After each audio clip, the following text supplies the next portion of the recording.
성령님, 좋은 아침입니다. 이 시간 성령님을 초청합니다. 오늘도 내 안에 오셔서 하나님을 기쁘시게 드릴 것을 소원하게 해주세요. 오늘 말씀을 통해 구체적으로 무엇을 해야 할지를 깨닫게 해주세요. 깨달은 것을 삶 속에서 실천할 수 있도록 도와주세요. 아멘. 오늘 함께 나누실 하나님 말씀은 누가복음 9장 28절에서 45절까지의 말씀입니다. 전도서 3장은 범사에 기한이 있고 천하만사가 다 때가 있나니 라는 말로 시작을 합니다. 날 때가 있고 죽을 때가 있으며 울 때가 있고 웃을 때가 있습니다. 사랑할 때가 있고 미워할 때가 있으며 전쟁할 때가 있고 평화할 때가 있습니다. 하나님의 사람들은 인생의 단계마다 또 상황마다 만나게 되는 그때가 하나님께서 우리에게 허락하신 가장 좋은 때, 가장 최선의 때라고 믿고 감사와 순종으로 살아갑니다. 예수님의 제자가 된 우리들이 오늘 하루를 걸어가는 길에도 이런 양극단의 때를 만납니다. 오늘 본문은 산이 오를 때가 있고 산에서 내려올 때가 있음을 우리에게 보여줍니다. 28절 말씀을 보시면 이 말씀을 하신 후 8일쯤 되어 예수께서 베드로와 요한과 야고보를 데리시고 기도하시러 산에 올라가사라고 시작합니다. 예수님은 세 명의 제자들을 데리시고 산에 올라가셨습니다. 바로 기도하기 위해서였습니다. 예수님은 기도하는 중에 구약의 모든 메시지, 즉 율법과 선지서를 대표하는 두 사람인 모세와 엘리야를 만나셨습니다. 용모가 변화되었고 영광으로 둘러싸였습니다. 거기서 평소 육신의 귀로는 듣지 못하는 하늘의 소리도 들었습니다. 하나는 자신이 누구인지를 알려주는 소리였고 또 하나는 자신이 무엇을 해야 하는지를 알려주는 소리였습니다. 자신이 누구인지를 알려주는 소리는 35절에 나타나는데 구름 속에서 소리가 나서 이르되 이는 나의 아들 곧 택함을 받은 자니 너희는 그의 말을 들으라 하고, 예수님은 기도 중에 하나님으로부터 내가 선택한 나의 아들이라고 하는 소리를 들었습니다.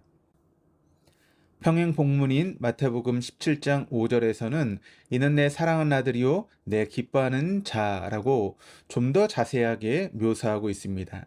그러니까 예수님은 하나님께 선택하신 사랑받는 아들이었습니다.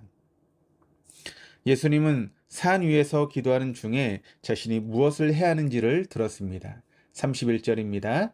영광 중에 나타나서 장차 예수께서 예루살렘에서 별세하실 것을 말할세.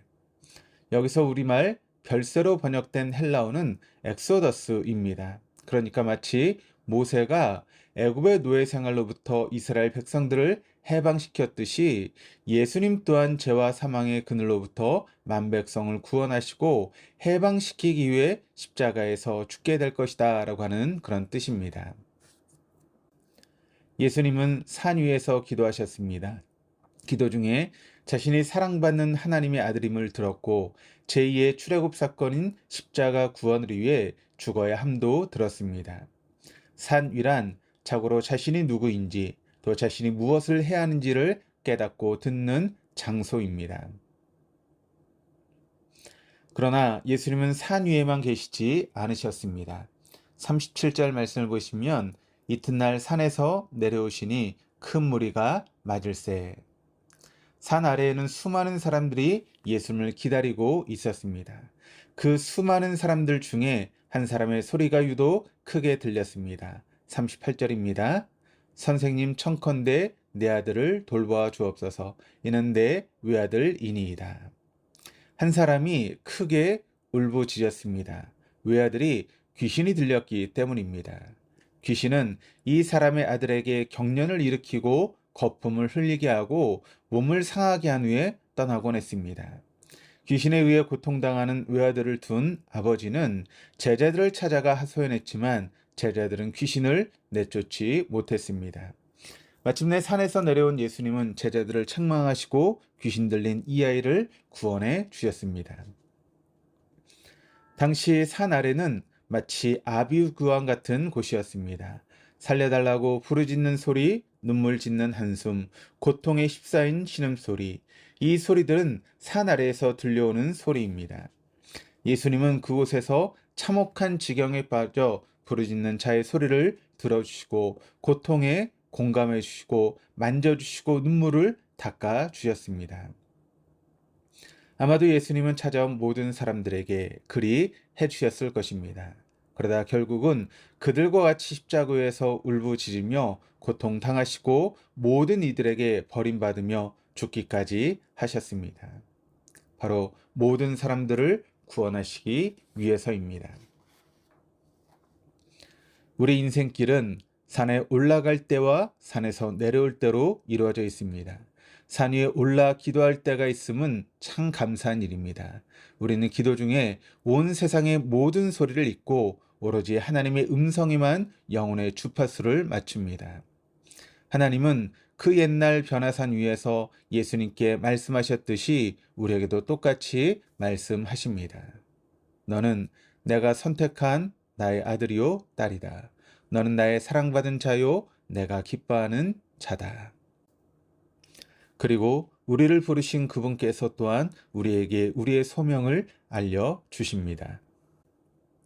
그러나 산 위의 경험, 기도의 경험은 인생의 절반에 불과합니다. 거기서 그분의 메시지를 들었으면 우리는 산 아래로 내려가야 합니다. 대부분의 시간을 머물고 있는 우리의 일상은 2000년 전이나 지금이나 아비규환이긴 마찬가지입니다. 여기저기 눈을 돌려보면 아프지 않은 사람들이 없습니다. 울지 않는 사람들이 없습니다. 저마다 크고 작은 고통으로 신음합니다. 도움의 손길을 내미는 사람들이 사방팔방에 널려 있습니다.